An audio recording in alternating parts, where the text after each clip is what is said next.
Hello, guys. How is everybody doing today?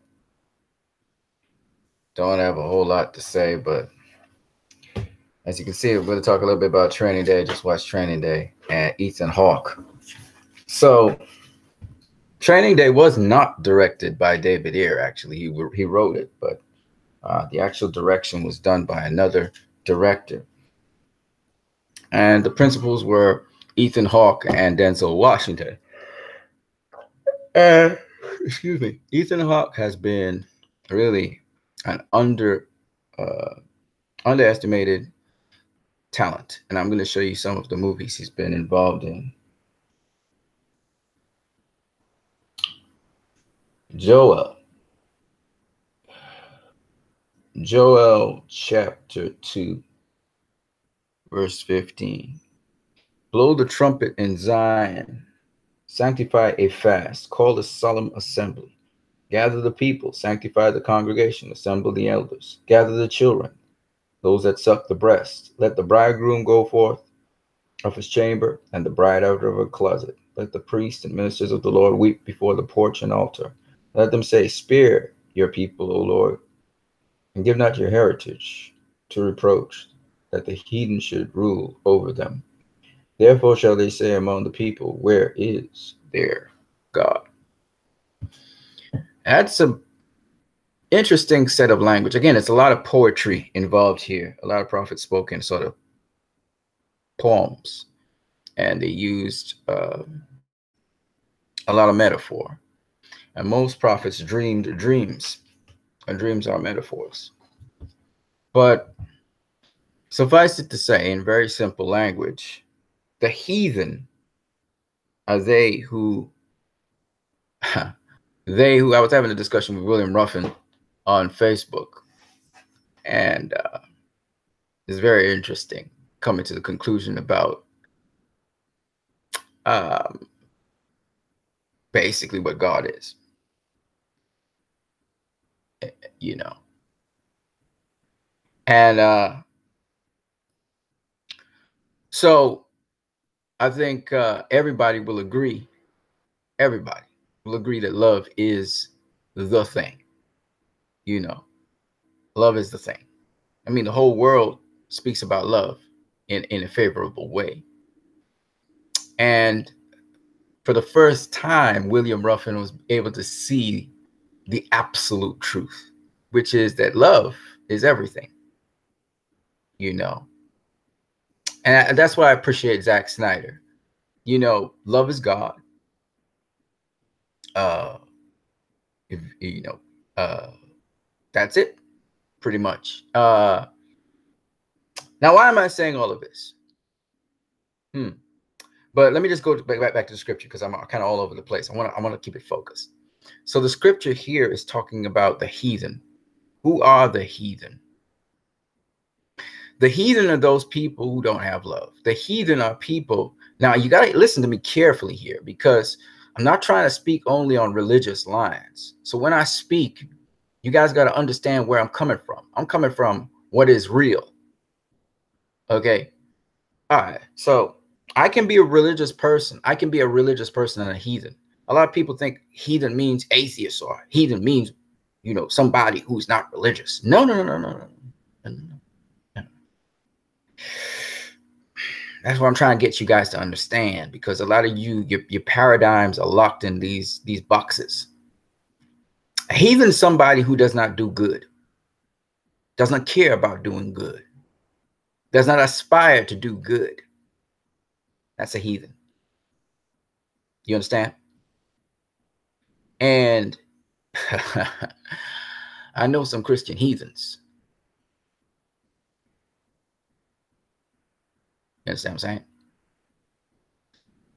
Okay. Let me address it this way. There are people who feel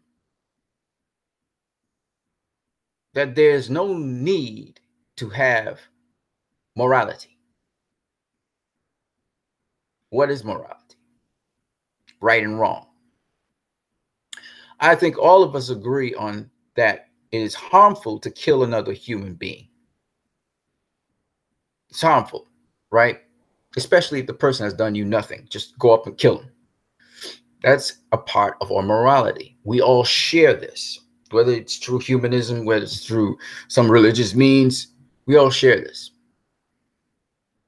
We all agree if someone is in dire need and you can provide for them and you ignore them, that ethically that's wrong.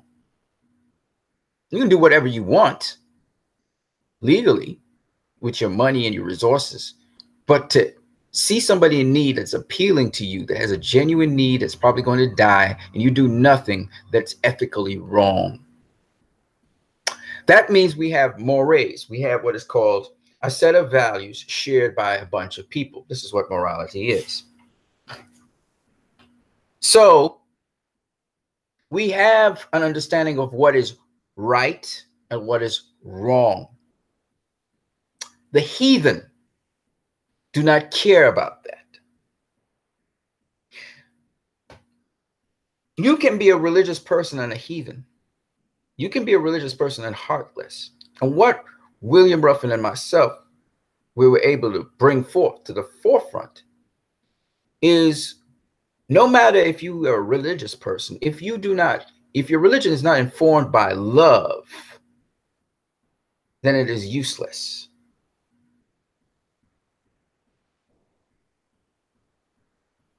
Now, I'm going to address this issue of God once again, which is what this is talking about here. So the scripture that I just read to you, oh man, see, it comes from the heart. See, it comes from here. You know, I beat my chest, but it's not really my heart. It's not my literal heart, but I beat my heart anyway, right? It's a metaphor, okay? It's the core of you. See, it has to come from the core of you. Religion is not something. I keep on trying to say this to people, but they never quite understand me, because for them, religion is a set of values. It's a set of rules and regulations, and that's not what religion is. Religion is organic, you know. But I'm still sounding too heady. You guys are not understanding me. I know I'm not relating it.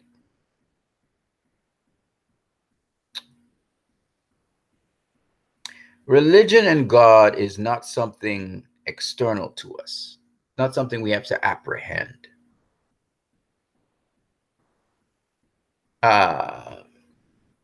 It's an intrinsic thing. It's something that runs through you and out of you, and it's a part of your being. Love is okay. So, best way to describe religion is to describe love, right? So it's, you know, religion is not Muslim, Adventist, Pentecostal, Roman Catholic, Anglican, Buddhist. That's not religion. Those are schools of thought. Religion and God is only as real as it succeeds through human beings like you and me. You know what I appreciate about atheists? It's just a label in my opinion, but anyway, what I appreciate about atheists is that they're able to sort of shed off all this hocus pocus and be able to directly relate with the issue at hand. So in a way, a lot of atheists are able to see the world for what it really is in ways in which religious-minded people constantly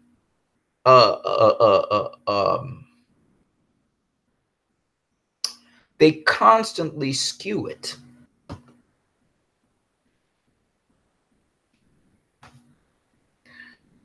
If I were to summarize what real religion is in one word, it would be love.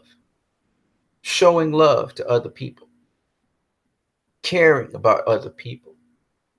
And in that love and in that care is God.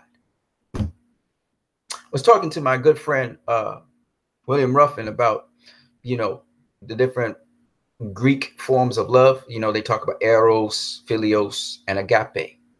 And a lot of times people, assume that agape is only limited to other human beings, a love for mankind, a love for humanity, and that's it.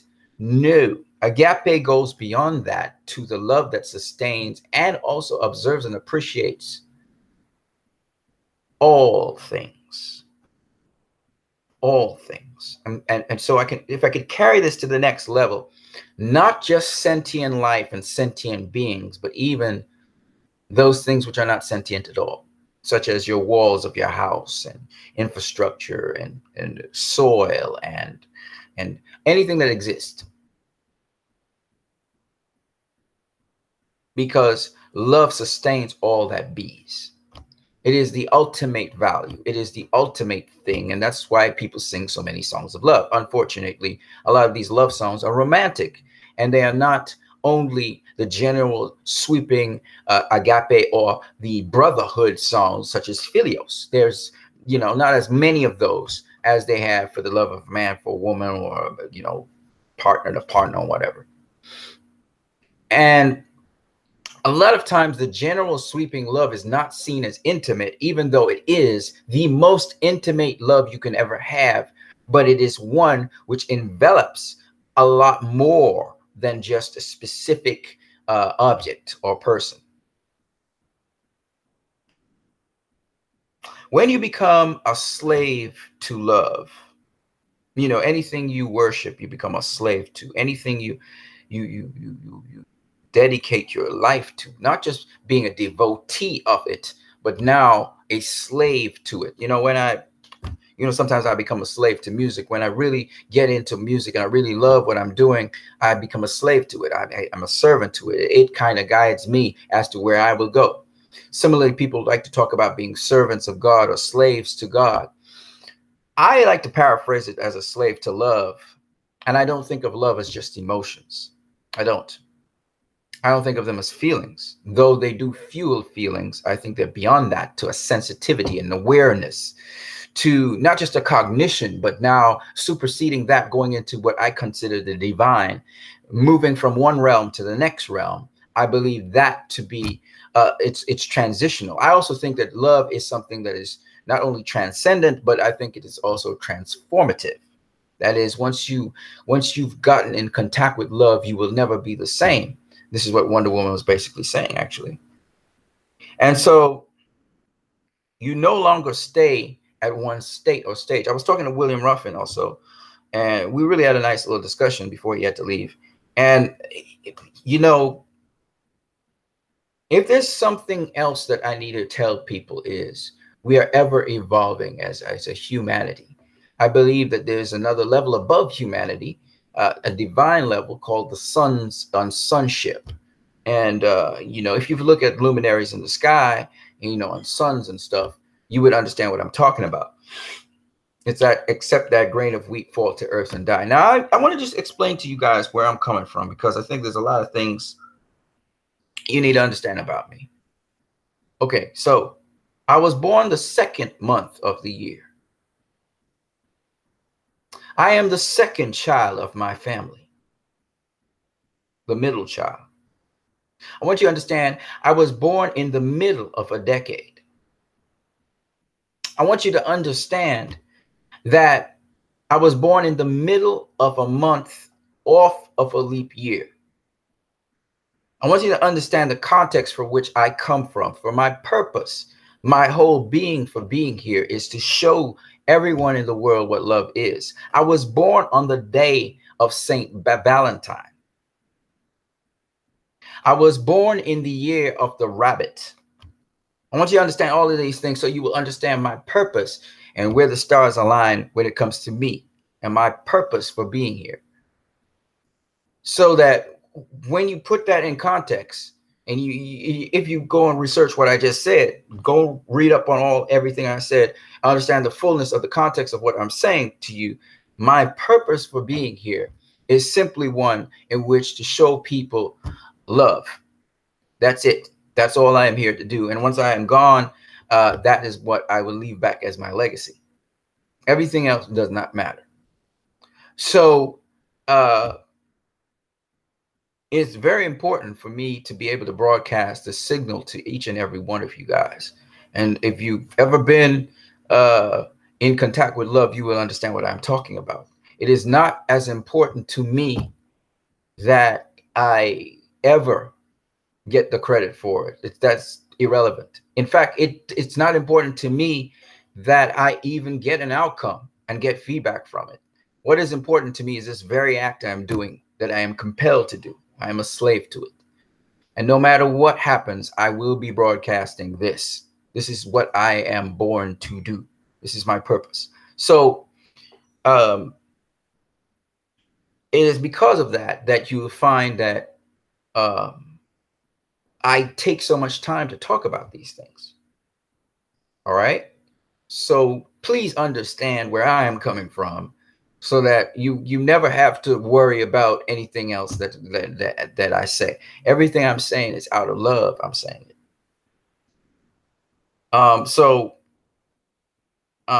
Having said all of that, I want to go into Training Day and Ethan Hawke for a minute. So I was just watching Training Day.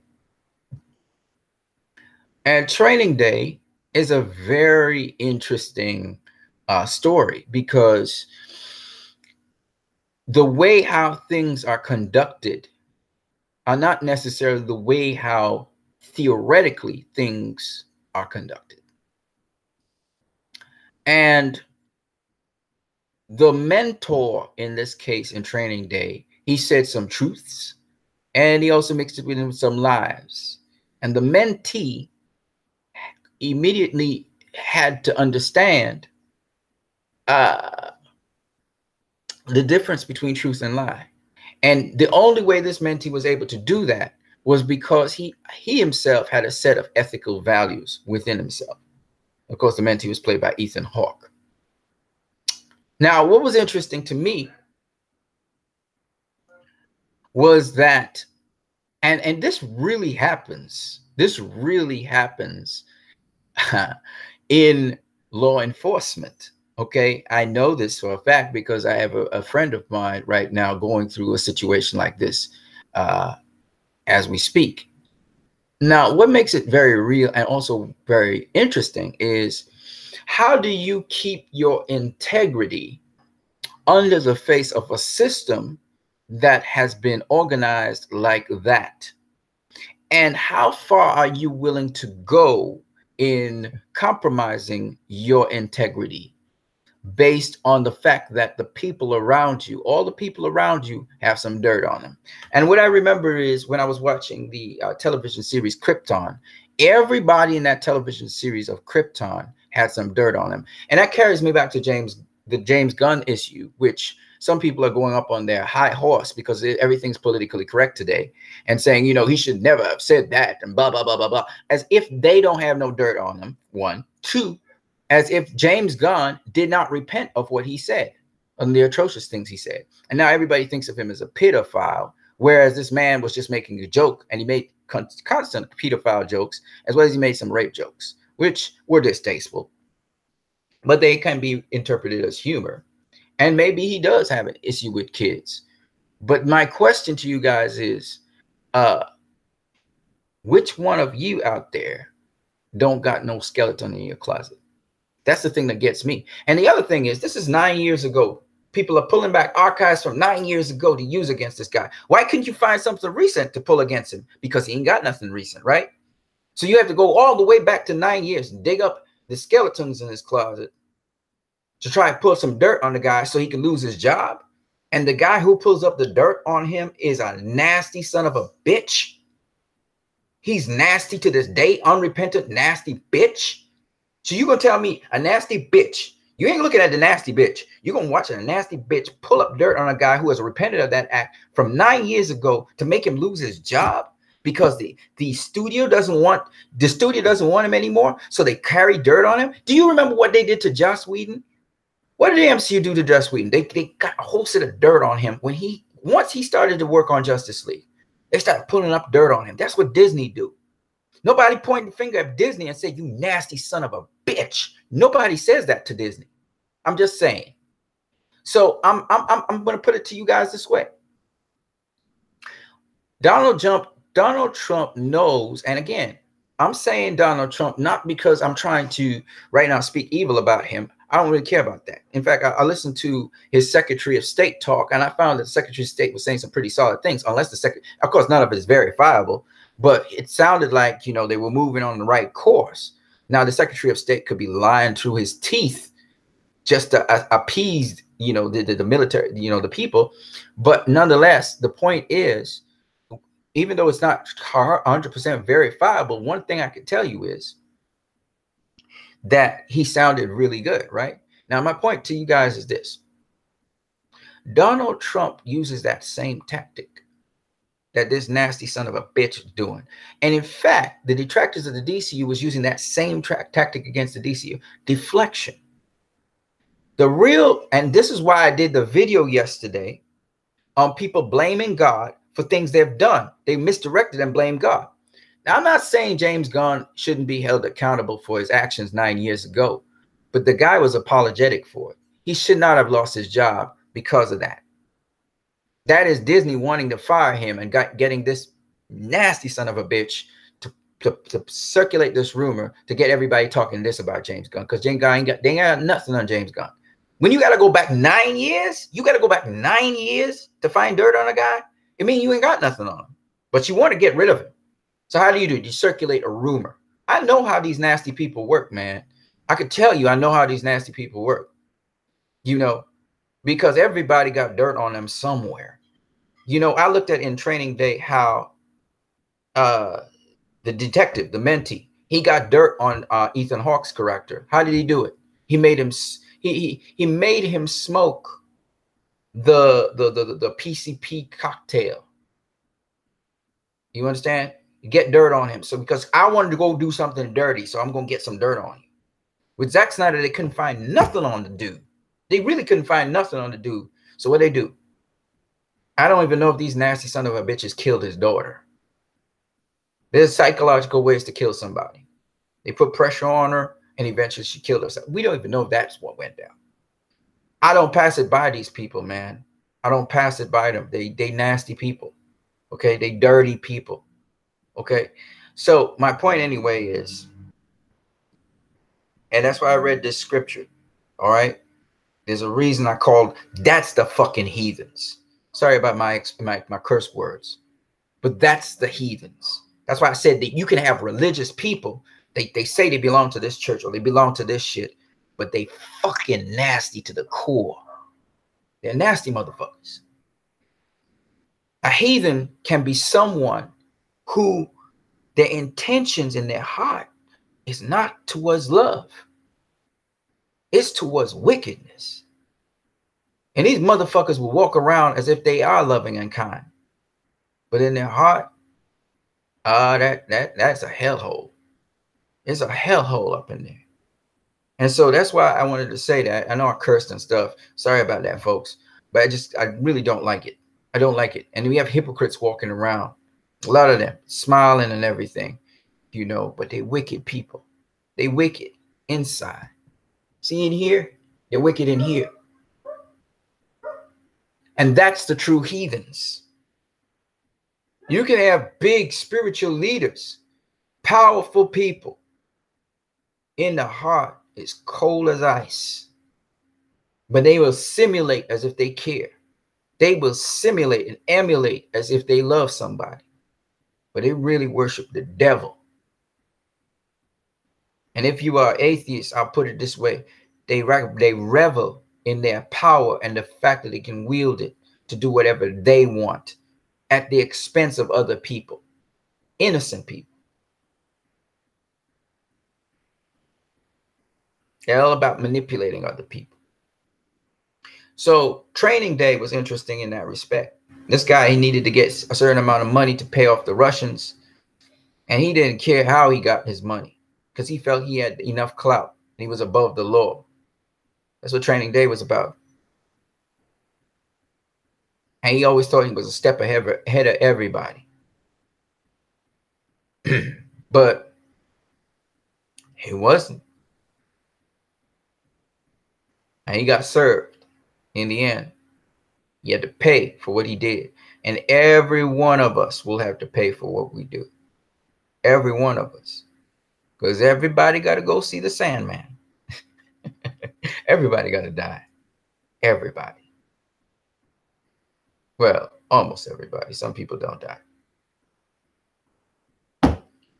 So I liked it. I love Training Day for that. And I get to go full circle and talk about different topics. You know, because, you know, people play a lot of mind games and word games. They play a lot of bullshit. They do a lot of bullshit out here. But when you genuinely want to really genuinely deal with something, you can see through the bullshit. Because they will bullshit you to death, try and manipulate you. You got to get smarter than that, folks. You got to get smarter than that. Let me talk to you guys about Ethan Hawke here. Here are some of the films that Ethan Hawke was a part of. So, you know, Training Day. He did Gattaca. For those of you that have never seen that sci-fi Gattaca, it's a fantastic, very emotional story. Training Day is also as well. Training Day. You know what's interesting about Training Day? It's not much of an action flick. It's more of a drama. And this kid can do drama very well. Not kid. Ethan Hawke. Fantastic actor. Because most of his films he's been in, it's always been more of a dramatic sort of films, you know. Right. So some of his films you guys probably don't know about, but one thing Ethan Hawke brings to the table is always quality. So here are some films I have not seen, but I think they are worth my watch. The Jimmy Show, Rich in Love, Waterland, Rage, New York, I Love You, Joe the King, Chelsea Walls, 10,000 Saints, Cymberlane, What Doesn't Kill You. I haven't seen none of them movies, but they look like great stuff. Seymour, An Introduction. Mystery Date, Fast Food Nation, Snow Falling Cedars, The Woman in the Fifth. I've seen none of these. The Newton Boys, A Midnight Clear, Maggie's Plan, The Hottest, Walking Life. All of these look like good films, but they're not blockbusters, but they're good films. In a Valley of Violence, Lord of War, Before the Devil Knows, Brooklyn's Finest, Assault on Precinct 13. I think I saw that one. The Getaway. I think I saw that one too. Blaze. That comes out this year. Great Expectations. The Great Expectations book. He actually did a movie on that. Daybreakers. I haven't seen that either. Alive. I've seen none of these. Good Kill. Explorers. This was 1985. I never saw it. Born to be Blue. It was a jazz something. Maudie. White Fang. I've seen White Fang. That was a fantastic film. It was a Disney film, actually. I don't know if you guys remember White Fang. That was a fantastic story about the wolf. 24 Hours to Live. Valerian and the City of 1,000 Planets. Ethan Hawke was actually in that. Great film. I really enjoyed that film. Fantastic film. I have to go and watch it again. Taking Lives. Before Midnight. Before Sunset. Reality Bites. Predestination. Sinister. Of course, I told you about the fantastic film Gattaca. It was fantastic. Training Day. The Magnificent. I haven't seen The Magnificent 7 yet. Boyhood. The Purge. I have to see that. I heard it was a fantastic movie. First Reformed. Wow. Before Sunrise. Say like he did a trilogy. Before Sunrise, After Sunrise, and After Sunset. And Dead Poets Society. I haven't actually seen Dead Poets Society either. This guy's been in quality films. One quality film after another. All of these films are quality films. I know this. Not all of them have been blockbusters. Most of them haven't. But he has been in some hell of movies. He's a fantastic actor. I've not seen him in any subpar anything. I really respect him as an actor. So I would love to see more of Ethan Hawke's movies. So I would suggest to you guys also, you guys go out and just get into the Ethan Hawke archives and watch all of his movies. Because I can guarantee you this, he does give you quality. He's a quality actor. Okay, Ethan Hawke. You don't hear much about him, but you know, that would be a guy that you know, if he would do a comic book movie, I hope he'd be doing one in the DCEU, because I would love to see him in the DCEU, or if not in the DCEU, in Universal's universe with Mr. Glass and with Mr. Glass and with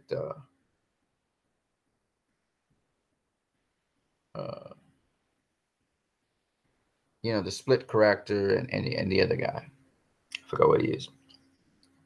But I would love to see Ethan Hawke there, but I don't think that'll happen. I think it's just a trilogy. I think the last one is going to be Glass, and that'll be it. But it's still, it's, you know, it's a fantastic thing. Or even see him in Spawn, maybe with Todd McFarlane's Spawn. I would love to see him somewhere in one of those kind of sort of comic book universes. I would love to see. I know Ethan Hawke doesn't do comic book movies. I can tell you that for a fact. He doesn't do comic book movies.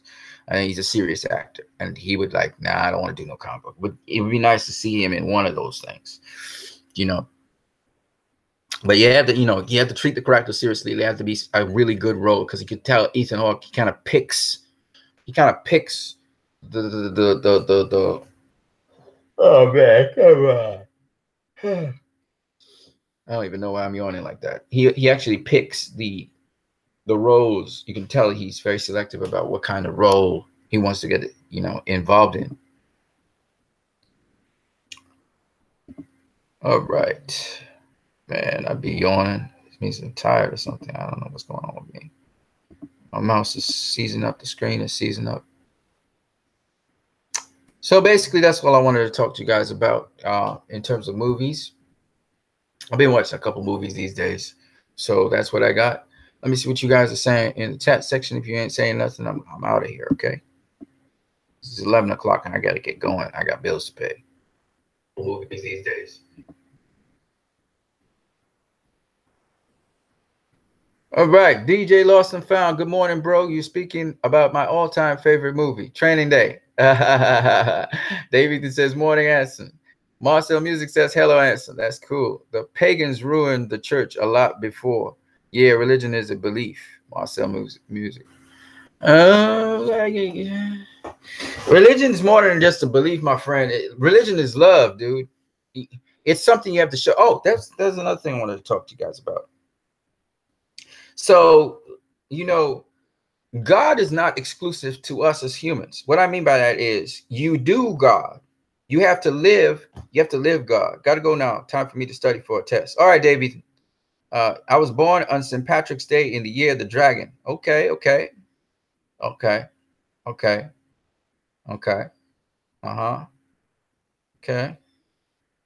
Thinking about that. Interesting. Yeah. So religion is something you do. It's not something that you just believe, or it's a set of belief systems. No, it's something you do. See, God is God is a doing word. Good is a doing word. So for instance, you do God. You know, God is only as visible as you do him. You understand what I'm saying? So it's a doing word. So for instance, whatever you see or whatever you're around and aware of, that's God too. But meaning the existence of that is because God is making it exist. So for people to understand what I'm saying, and that's why I have to say, atheists kind of get it. They kind of get the picture partially, because atheists are able to see things for what they are, and then understand that, you know, God is not this guy. It's not a human being standing somewhere making things happen. It doesn't work like that. God is in everything and through everything. Love is in everything and through everything. So the understanding behind it is this, for you guys to understand. Again, religion is not about just belief systems either. That's not religion, because you can have a set of belief systems, but it is devoid of love. It's not religion. That's not true religion. True religion sustains things. It's a doing thing. And as you do something, that is when it is what you are, a proponent of it, or agent of it, or servant of it, or slave of it, because you are now worshiping it and honoring it. And in so worshiping and honoring it, it comes to the fore. People are able to see it. So when you worship and honor love, for example, people will see the love.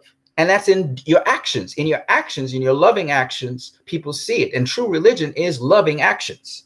It is love. That is what true religion is. So at the end of the day, you can say all your belief systems, but you don't do none of them. You are heathen. Especially if you're not doing none of them and you're doing the opposite. It's not what you say. It's not even what you claim you believe, because basically your belief will be geared on what you do, right? So it's not even with those things. There are a lot of people who say they're Muslims, but they don't behave like Muslims. They don't act like Muslims. They're not proponents of Muslims. There are a lot of people who say they're Christians, but they don't behave like Christians. Their actions don't show them as Christians. Their motives are not Christian. So how the hell you can be a Christian? There are people who say they're atheists, but their behavior is not atheist. Their beliefs are not atheists. There are people who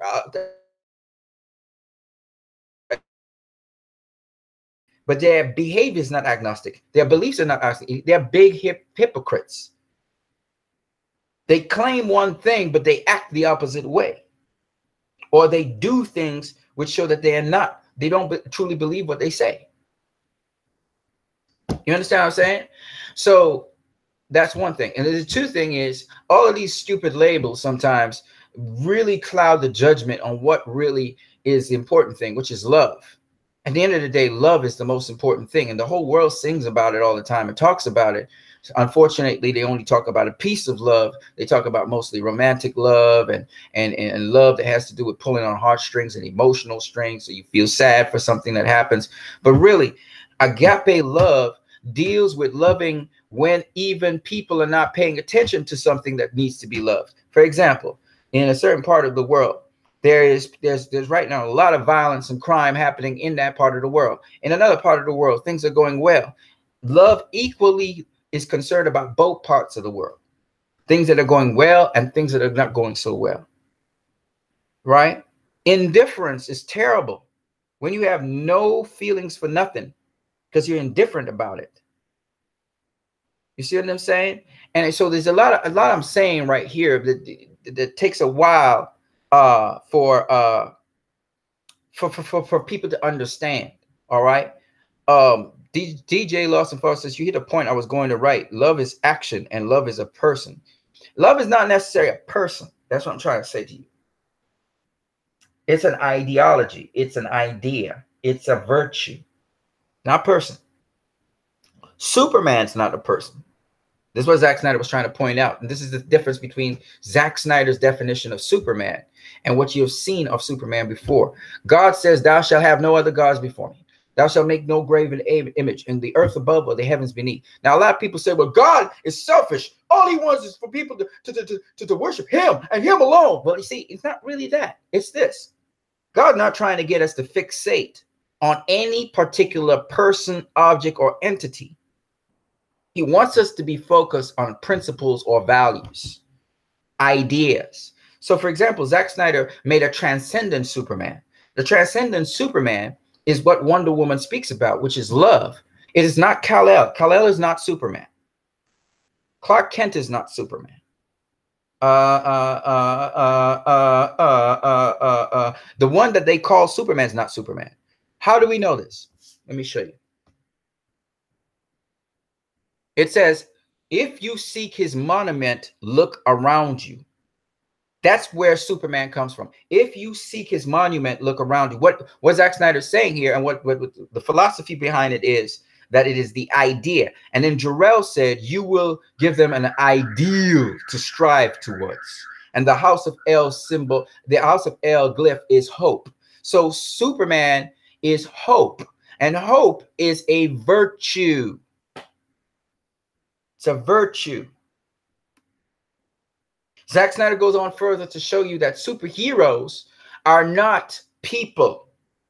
Superheroes are ideal. You come back to Wonder Woman, where Zack Snyder wrote that. And what did she summarize at the end of the day? She says that it comes down to a choice through each person that no hero can conquer. And then she goes on to say, but I stay and I fight for a world that can be. And then she goes on to say, but truly love can truly save the world. She points to a virtue. And so unlike other superhero films, this is what I'm trying to tell you guys over and over. And a lot of you people keep on still worshiping the icons. The icons are not to be worshiped. What is to be worshiped is the ideals, the ideas that the icons symbolize. See, God is not a man. He is not an entity as we see entities. God is love, and love is not visible other than when it is shown. Do you understand what I am saying? Because you need to understand what God is. I said what God is, not who God is at this point in time. I want you to understand what God is. God is a set of ideals. God is a set of virtues. I want you to see that. That's something that an atheist can easier see than you can, because you constantly try to personify God and make him a man like yourself. That is not possible. God is beyond that. And God is trying to get you as a man to be where he is. He wants you to transcend from your humanity to something greater than that, to be a son of God, to be a son of love, to be born again. It is written in scripture that it is now not what we are, but what we shall be. It is something greater than just humanity God wants to get us to. To be as God is means to have to leave this body and adorn a new body. The new body is a spiritual body. The former body is an earthly body. He wants to free you. Free your mind. But you can't be free if you keep on putting back yourself into this carnal notion of what God is. Yes, Dave Ethan, God is a message. Ha! That is why it is written in scripture, in the beginning was the Word, and the Word was God. That's a translation of what Moses spoke in Genesis chapter 1. You see, the Word was carried in flesh. You're understanding it now, Dave Ethan. Just as how we talk about angels and messages. A message is not human, yet it can bind humanity together. It can make people better humans until the point that humanity no longer is necessary and they have transcended that to something greater. You are getting it now. So you have to understand, Zack Snyder was not pointing out, he was not trying to point out any singular individual. Zack Snyder was bigger than that. He was giving a bigger picture because he said Superman and Batman had transcended the comics. They had gotten to be pop icons. And therefore he stretched it further and he carried what Superman is to another level. Hence Superman. Hence Superman. He's no longer just a man. He is a superman. In other words, if I was to rephrase that and translate it, I would say he is a son of God. That's where we want to be, right? We want to be sons and daughters of the Most High God, right? But what is the Most High God? So if you know the Most High God is love, then when we transcend from our humanity, we transcend to something greater, something that is able to observe all things, because it is now tapped into all things, and all things are tapped into love. Because of love, all things exist. And when we transcend into that, we are as God is. We're still ever growing, ever evolving, ever changing, as God is. Which is why God said in scripture, I am that I am, or I am ever becoming as I ever become. It is a very powerful notion.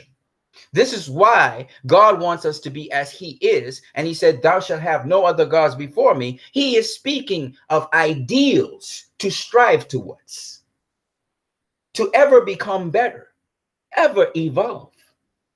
never, ever stopping change and evolution. And this is the thing that a lot of people do not get. This is why God says this. It is a desirable thing because all people desire love.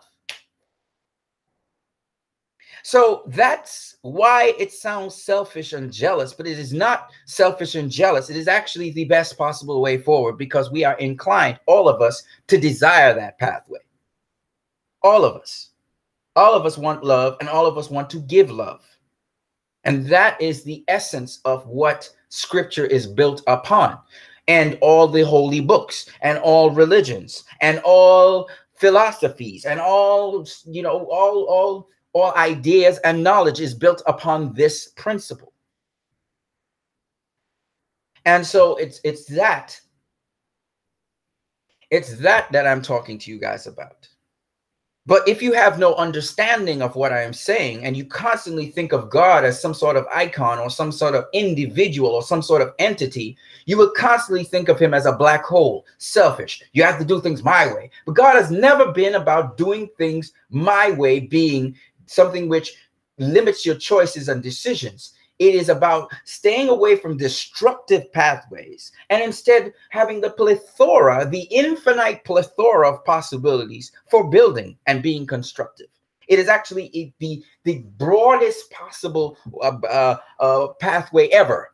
But mankind, we have chosen instead to diminish ourselves and to enter the black hole, and in fact, to make ourselves slave to a singular pathway that has so far destroyed us and led to destruction.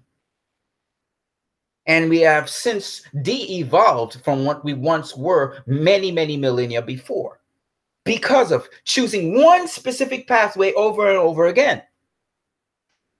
But the possibilities before us is actually infinite, and it's huge if we would abide in the pathway of love. It's that simple. But we always seem to gravitate towards worshiping icons. For reasons unknown to me, we always objectify entities. And so we cannot see things devoid of entities. This is why I keep on speaking about making the invisible visible. It is the invisible that governs the visible. But for many, many, many people, they constantly move backwards because they constantly try to take the visible and make it into a deity. They constantly try to worship idols. This superhero thing. The ideals of hope and inspiring other people is what gets people going and doing the impossible, right? But instead of focusing on that, what do people do? They start to worship the entities. Superman, Batman, Iron Man, Spider-Man, Wonder Woman, The Flash, Aquaman. They start worshiping these gods, these deities, not understanding these gods and deities represent the ideals which they should be worshiping. It's the ideals. And the ideal, the only way you can worship an ideal is to do it. To be hopeful, to be kind, to be loving, to be a believer, to be, you have to do it. To be it is to worship it. That is how you give great honor. But most people like to make a shrine. They like to make an empty idol and worship that and give it things and give it and feed it and give it and feed it. And they want to talk about it and everything. But they are not being what that idol or that icon represents. They don't do that one. They don't do that part. And it's counterproductive. That's the problem. That's the people like to worship Jesus and, oh, Jesus, and then pray and they're devotees and everything. And then they meet a guy on the side of the road and needs something and they just pass him straight. Whoosh, woosa. Or they count how many times they've done good and they feel good about themselves. And then when the time comes to really do good to somebody who's treating you bad, but they really need to do good to a family member or a friend or whatever, all of a sudden you got a bad eye to them.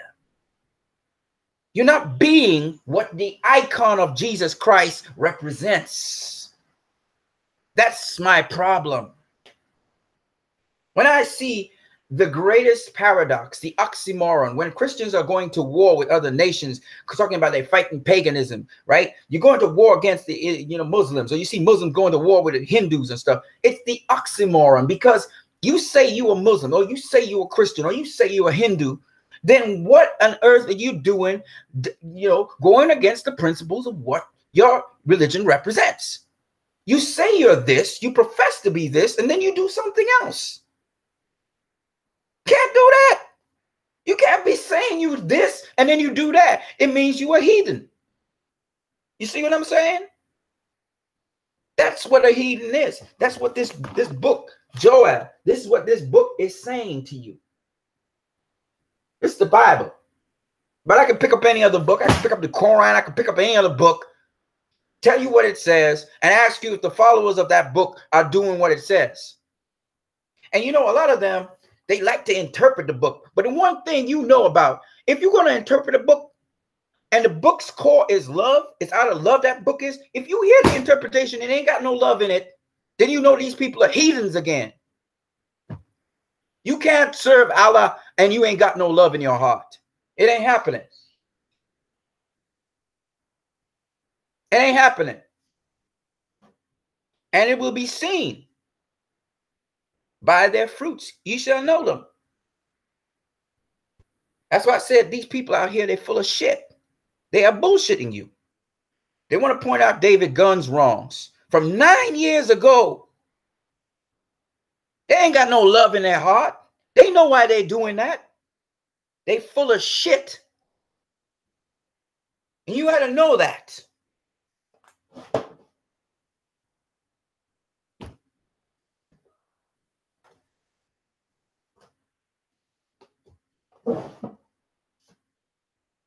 You get what I'm saying? You got to know. You got to know when people are bullshitting you because they have an agenda, because their hearts are dark. That's why I expose these things. Get what I'm saying? They can't find nothing else on David Gunn to get his ass out of Marvel. They want to get rid of the dude. I don't know what he did to them, but they wanted to get rid of the dude. So they build up this rumor against him. That's how wicked people do it. They build up this rumor against him to get him out of the job. They trying to eliminate people.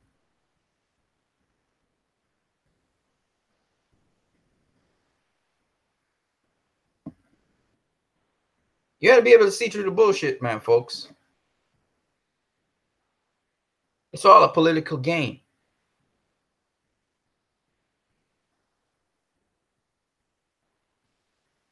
Now you could bite into it, and you could go ham on David on James Gunn, right? I ain't saying he's not guilty of what he did. He probably wrong, and he said so. He said he was wrong back then, and I don't know if he's involved in pedophilia or not.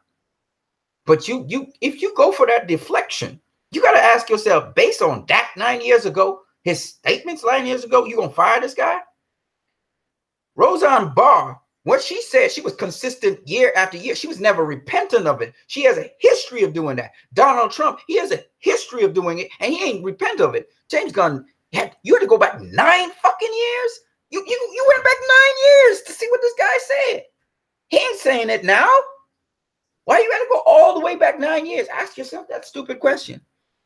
You're going to fire a guy for 9 fucking years back? You're going to use a false equivalency and talk about Roseanne Barr? You're going to talk about Donald Trump in the same sentence with this guy? Seriously? Like, really? Like, really? 9 fucking years ago.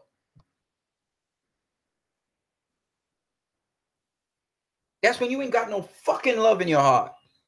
And that's what gets me angry. See, because I don't play partisan games. Not because I'm a DC fan. Oh, yeah, look at David Gunn. He's a pedophile. Fuck you. Hell no. This is about truth. Sorry about the F-bombs. But I don't like it. It's nasty. It is nasty. And that is a nasty ploy. Nasty people with nasty ploys. You can know the dirt. I hear people using false equivalencies to justify their hate. I hate it. I hate it. Your heart's sick. You have a sick heart. If you got to go down that road are trying to nail a guy for something he said 9 years ago that he apologizes for. And he regrets.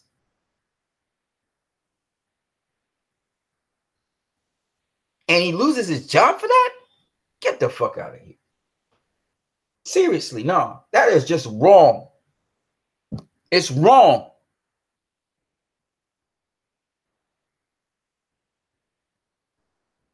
That is just like, yes, he was wrong for doing that 9 fucking years ago. But that's 9 fucking years ago. If you're going to do that, Disney, do it for all your people you hired. Go find out all the dirt on them and pull the plug on it. I bet you have nobody left. You ain't going to have no directors. You ain't going to have no... Fuck, some of y'all actors did some real fucking classy things back then. Oh, yeah. They're class acts, right? You want to really do that? You're going to have to pull everybody from Disney. You ain't going to have no MCU. Get the fuck out of here.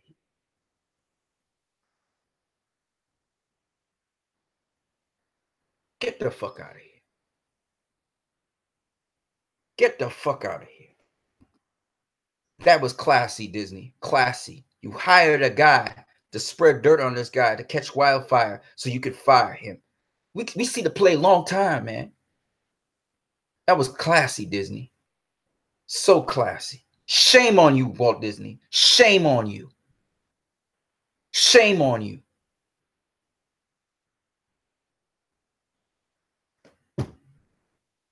They said Michael Jackson used to molest little kids.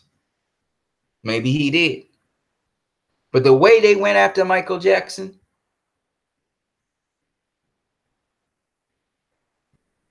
the way how they gone for that guy,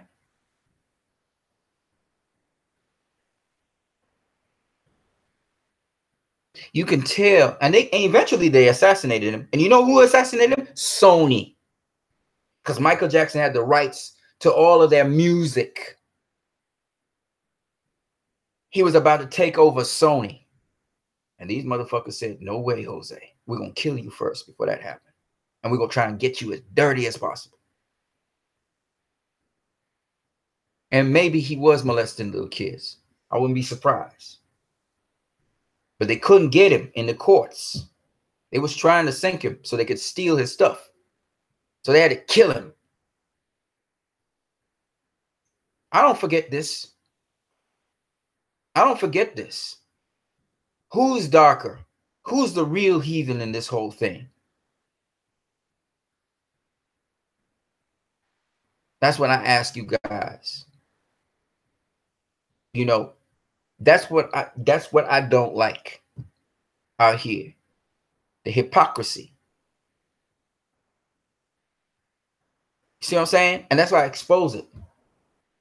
You know, I still say to this day, as much as I really appreciate the Snyder Cut people, you don't have to lie. You don't have to go out there and lie and try to deliberately sink a film. You can tell the truth. The one thing I could tell about some of the Snyder Cut people was they saw it faster than I saw it. They saw what was really going down long before I saw it. Right? Some of the stuff was rumors, so I didn't go with rumors because I didn't like rumors. But when I started arguing with some people and they were just out of hate, like they had hate, and then these people was trying to shut down Justice League. And we see that same thing. You know, I was talking to Dave Ethan on Twitter. Some of these people already started. This is early in the game. They didn't even wait until November to start this shit. They started early in the game talking about, oh, we need to boycott Aquaman. That's the same shit I was telling you guys about. These people, they don't care. They have hate in their hearts. It's not like, you know, it's not like they are disinterested in a movie and they turn off and they're disappointed and they walk away. You know what I'm saying? You know, that's how I felt about the trailers. But I still give the second trailer. I'll give the second trailer a chance. I'm hoping and praying, you know, that I'm wrong about everything. You know what I'm saying? And if NPFX high, NPFXS CHR, what does that mean? And MPFXS, please don't cuss. Sorry, man. I apologize, man. I apologize. You know, as a Christian, I know that that's wrong and everything, and I should really not cuss. Okay, sorry about that, bro. I will not do that. I will try my best not to do that. Sorry. Sorry about that. I really apologize. I really apologize. I should not be cursing and swearing, especially on this platform. So I apologize, man. I apologize. Okay? I apologize. I will try my best not to do that. All right. But I was saying, you know, you can be somebody who's disinterested, but that does not mean, see, just because I tell you I'm disinterested in a trailer or whatever, and I feel that they're going a certain route, and I may even have my feelings and views on certain things, doesn't mean that I'm right.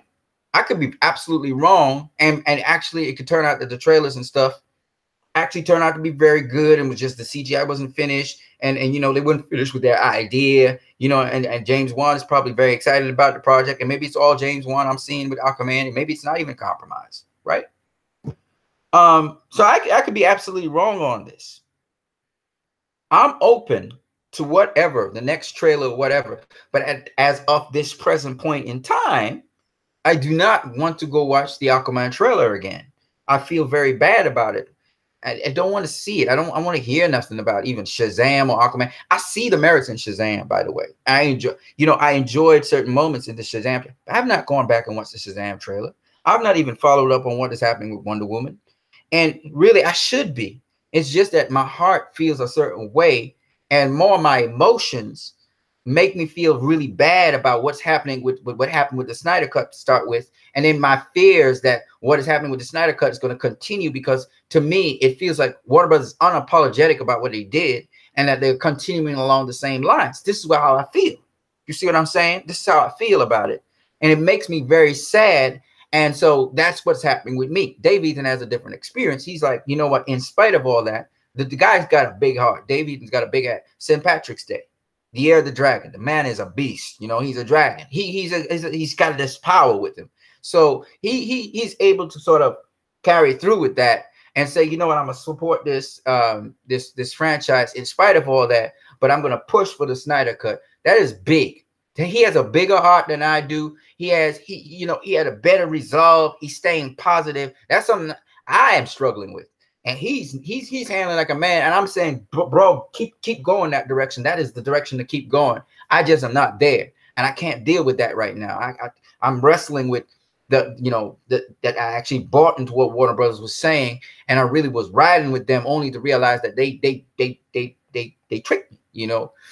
And so for me, it's a tougher road. You understand what I'm saying? You know, so I feel it a lot more than most people would feel it, and I feel foolish at times because I feel like a fool, and I genuinely want to support the DCEU. I genuinely, you know, enjoyed it and what it had to offer. And you know, when I talk to you guys about these things, it's because I genuinely see merit in what they have done so far. So it's not something where I am trying to bash I don't really care to bash the DCU. In fact, I don't care to bash any franchise, the MCU or the DCEU. So you never really see me bashing the MCU, you know, and just talking about, you know, just constantly making like videos off of the MCU and what I hate about it. I don't have time for that. So it's you know, I try to look for things that have merit. And where I can't talk about things that I think are good and positive and merit, like, I hope other people will do that, because maybe they can carry it on where I can't. So I personally, I'm not, you know, Black Panther. Oh my gosh, yeah, man. Black Panther was the joint. It was the joint. I still have to go back and watch that movie again because I had to break it down at some point. Yeah, Black Panther was a fantastic movie. Captain America: The First Avenger is one of my favorite Marvel movies. I went and I take a taste of Iron Man again. I saw some details in Iron Man that I thought were good. You know, I'm not saying that the MCU is a bad. Okay, let me make it abundantly clear again. I'm not a hater, so it's not a bad franchise. You know, and I mean, duh, it makes money, right? So it can't be bad. I'm just saying that I particularly don't take to the MCU, right? That's all I'm saying. So again, I think people get the wrong idea about me. I'm not somebody who hates the MCU. I hate hypocrisy. I hate dark thoughts of people to just denigrate and put down things that actually, to me, in my opinion, are better than the very things that they are applauding, and the very things they're putting down are better than them. So that's all I'm saying. DJ Lawson Fonseca rewatched Justice League last night, and I really need that Snyder cut. I could barely keep interested. It's clearly just not for me. I can understand. I can feel you, bro. I feel you. I feel you. Again, let me make it abundantly clear. I do believe Aquaman will have merit in it. It will have some oomph in it. And Shazam and Wonder Woman. I just, like you, DJ Lawson, found after seeing all this extra footage that Zack Snyder was going to have in Justice League, just the depth of how the characters were coming from and stuff, you know, it makes me it makes me feel, you know, robbed. I feel robbed of that experience. You know, I understand it was expedient that they did, but the way how they approached it, their desires, their ideals, robs me of what I came to the DCEU to see. You guys feel me on this? You feel me on this? I'm not an MCU fanboy. I'm not an MCU fan. You understand? I was not a comic book movie fan. So for me to have gotten exposure to the DCEU, for me, it was a great experience to be able to experience comic books in this sort of way. So when you come and you bring me something to the table that you think is best, that will appeal to the masses, and you just kind of totally erased me out of the equation. I loved the Justice League we got for what it was. But then now that the true story is coming out and the truth is coming out and being exposed, I feel like even the statements that Dave Ethan said earlier on, where, you know, people who hate the Justice League cut, they don't deserve the Snyder cut. Suddenly it starts to make sense to me that if these people were perceptive enough to understand what they got and what they were supposed to get, I could understand them kind of hating, not necessarily the film itself, but the idea that Warner Brothers would just cut out all that stuff that they love to present to the world what Warner Brothers feels is what everybody should see. In other words, the executives and the people of Warner Brothers decided what Justice League film should be, and it wasn't the director. They ignored the director's wishes to give what they thought was what the world would want. And by doing so, what they did was they literally cut off a section of the fan base, which came to the DCU for the very thing that the director wishes had in store. They came to the DCU to see the very thing that Warner Brothers cut out of the movie. And that's what I can understand now why some people have hate, because it's like, man, you just said, you know, you just gave us the figure, or you just cut us out from the very thing that and you gave us what we don't want. We don't want the MCU. We want this thing that this director had given to us. And the very director that presented this stuff to us, that gave us this universe, you come and you tell us this is what we want to give you. Forget him. This is what we want to give you. And that is what people hate. You see what I'm saying? And so that's why they hate that cut. And they call it Justice League and stuff, because it's like Warner Brothers decided to tell them this is what you should like. And they don't like that. They didn't come to the DCEU because of Warner Brothers. They came to the DCEU because this director painted a picture about superheroes that they finally could get invested in. And now Warner Brothers says, well, he's not a good director, so let's take it over. This is what you like. And it's not right. This is what you want. Because they listened to the people who were not invested in the DCEU. The critics, the fanboys on YouTube who were not invested in the DCU. They did not like the DCU. They listened to them because they were loudmouths. They weren't listening to the people who were contented with the DCU, the people who came to the DCU for those very things that the other people were criticizing it for. And so as a result of that, Now you got this lashback. The very universe that people came to love and identify with, they now hate. And they're angry. And they're saying all kinds of funky stuff that you don't really want them to be saying. You see what I'm saying?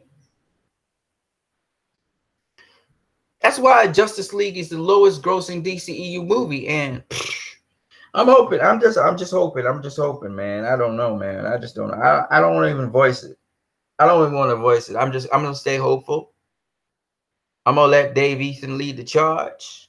I'm gonna take a back seat on that one. I'm gonna let Dave Ethan lead the charge, and let's just see how positive we can be. Because it's better I don't say nothing than I say something that's destructive, which it don't count no more. It don't count no more, and I don't want to see nothing destructive happen to the DCEU. I hope it stays an alternative and not just another extension of the MCU. That's all I'm hoping for. I don't know, man. I don't know, man. I just don't know. I don't know, man.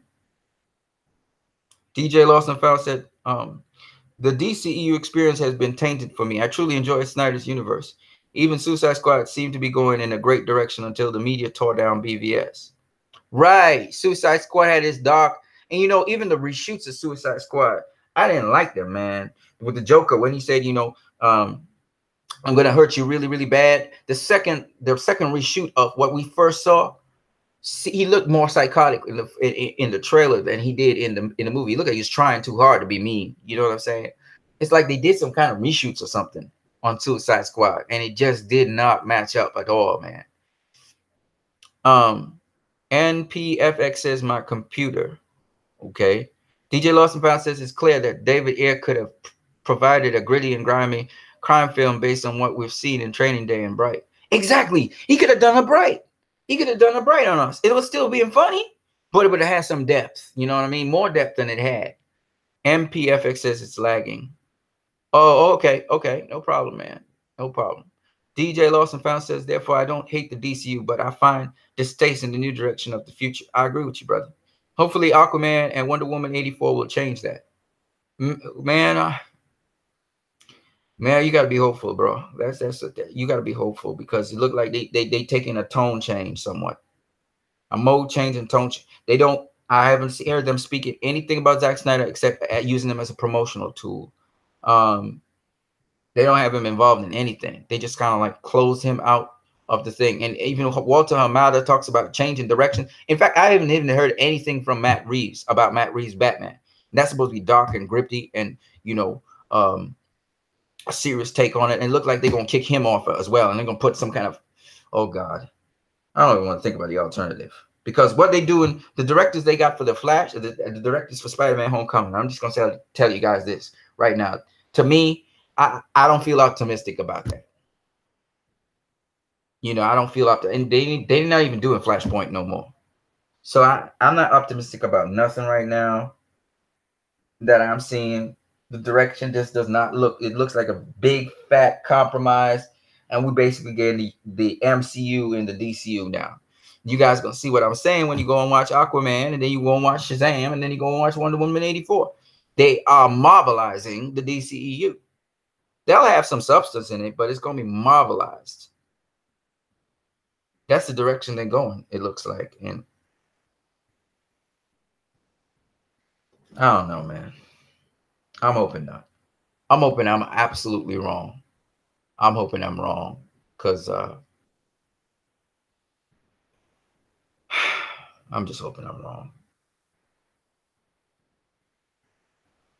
If I go in the cinema for Aquaman and I get a Marvel film like Justice League, I'm done. I'm done with the DCEU. I know it already. You know, I came to the DCEU for something else. I didn't come to see some Marvel films. I didn't come to see Marvel films. You know, and they started it. They started the turn with Wonder Woman. They tried to do it with Suicide Squad actually, and then they started the turn with Wonder Woman. Yeah, so I'm not interested in a Marvelized DCEU. I'm not interested in that. I'm gonna tell you all that right now. So I'm letting you guys know I ain't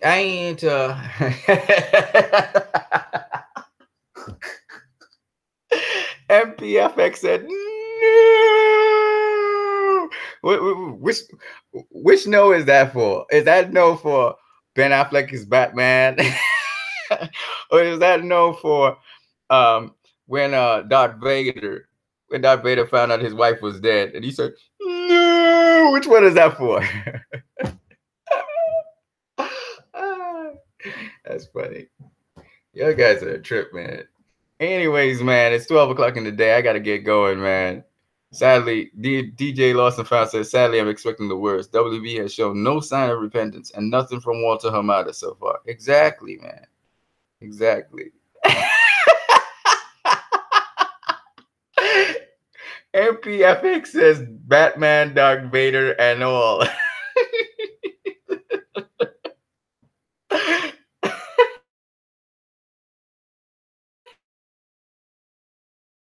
Yeah, dude. Hey, look, man. Look, man. Look, the honest truth is that there's only so much we can do, right? We are fans, and I'm not gonna throw my hands up in the air. I'm still pushing for the Snyder Cut, 1, and 2. I'll keep on sending messages to Warner Brothers. There is, oh, by the way, somebody told me that there's a fan petition for the Snyder Cut. The next thing I will want after the Snyder Cut, I'm gonna be pushing for the AR cut. So we're gonna be pushing for them cuts. All right. And also we could continue to put pressure on Warner Brothers because I will support the DCEU. Let me just let Dave Eaton and the people know. At least I'm gonna go see one DCEU film, which is Aquaman. At least I'm gonna go see that, right? I will be supporting, not as strongly as I usually support, unless those trailers show me something different. If them trailers show me something different, oh, I'm on board. But they have tricked us with trailers before. You know, they tricked us with Justice League with those trailers. They tricked us with Suicide Squad with those trailers. They tricked us before. So they could trick us again with Aquaman. You know, that's the thing I don't like. So, you know, but I will go with them and stuff. But my point is this, right?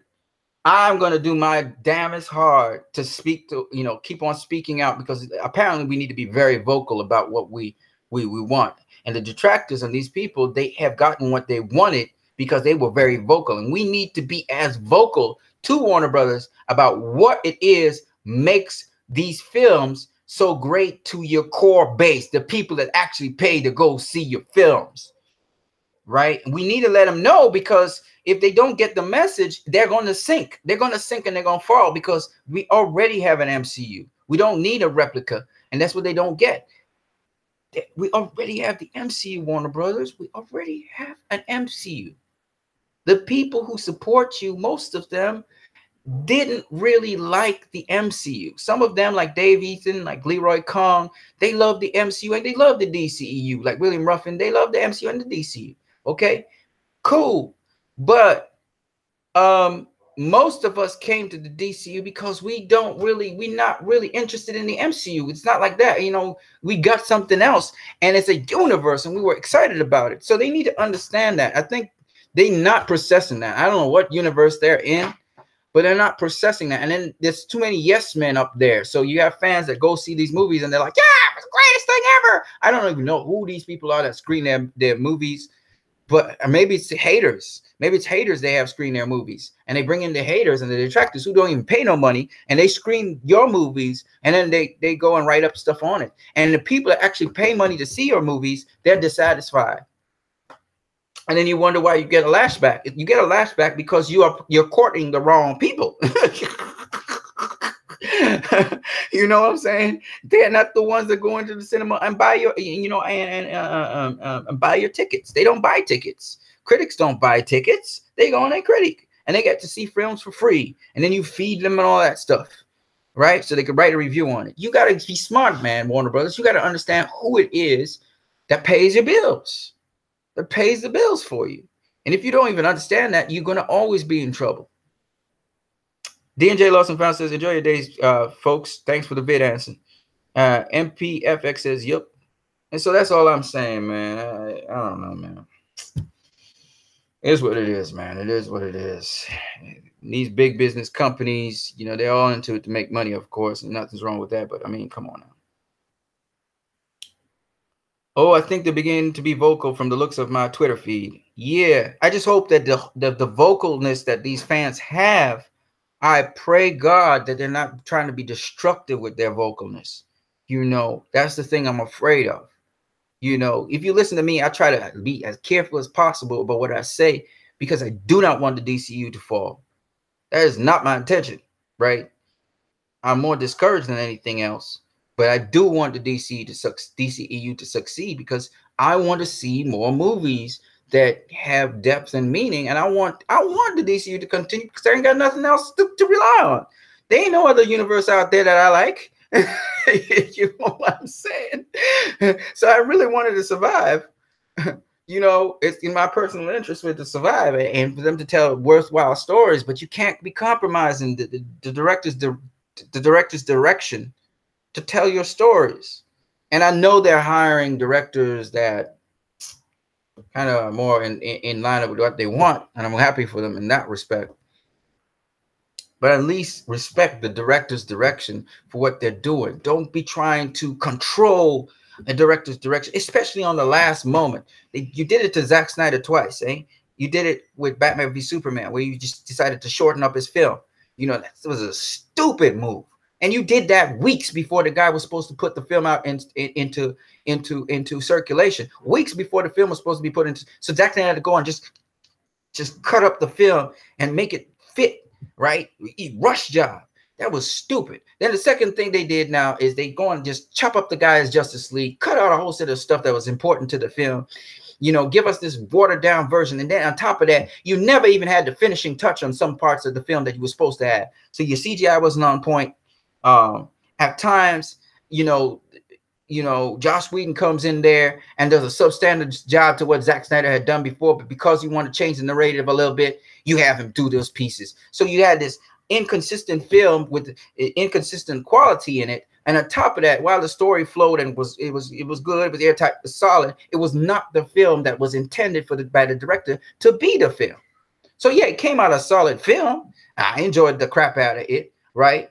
But for the most of the fan base, they were repulsed by it because that's not what you advertised. You did that same thing with Suicide Squad, right? You really, David Ayer took it up the butt, man. He took it up the butt with you guys, right? You royally screwed him over. And then after that, he has to go and say, this is my film. No, I'm defending my film, right? He went and defended the film and then he moved on because he had to keep a career. He has a career at stake. He goes on to do Bright and we say, oh, David Ayer's on point, man. That Bright was a great film, right? So all I'm saying is, how you can do that to these directors, man? They pour out their hearts and souls. The actors pour out their hearts and souls. And then you just come in on the last moment. You keep on screwing up these films on the last moment. You could not wait till the guy was in the middle of production or something, or fire his ass and get some other director or something. No, you had to do it at the last moment. Just weeks, months before this film comes out. Right before Justice League comes out, somewhere in March or May or April, you decide to pull the plug on Zack Snyder, bring in Joss Whedon, and replace it. I mean, come on, man. Months before this film is supposed to be released, you do that to Zack Snyder. How you could do that to the guy? And Junkie XL. No, man, it's just wrong, man. It's wrong. And you're still doing it. You're doing it to James Wan now. And James Wan had to be doing all this gymnastics. Oh, no, that was my choice. And yeah, Jason Momoa is online with me, man. Yeah, man, Jason, this is correct. Jason to me, right? You know James Wan doing all that gymnastics to make sure his film could still, make some kind of money at the box office and you guys could buy into him, and still believe in him. He compromised. There ain't nothing he could do. Right? I remember when David Ayer was compromised too. And David Ayer was just like, man, this is my film. And come on, man. What you doing these things to these directors? I know other studios do it more often than you, but you say you the director-driven studio, man. You make that claim and then afterwards, and you hire great directors. You hire good directors, and then you go and you do this to them, man. And it never works out. You always get less than you want. Screw these people over. That's why. Karma comes around. Stupid, man. DJ Lawson, I used to love the MCU, but I gradually began to dislike what I saw. I've been dissatisfied since Winter Soldier. The MCU has become all spectacle and no substance.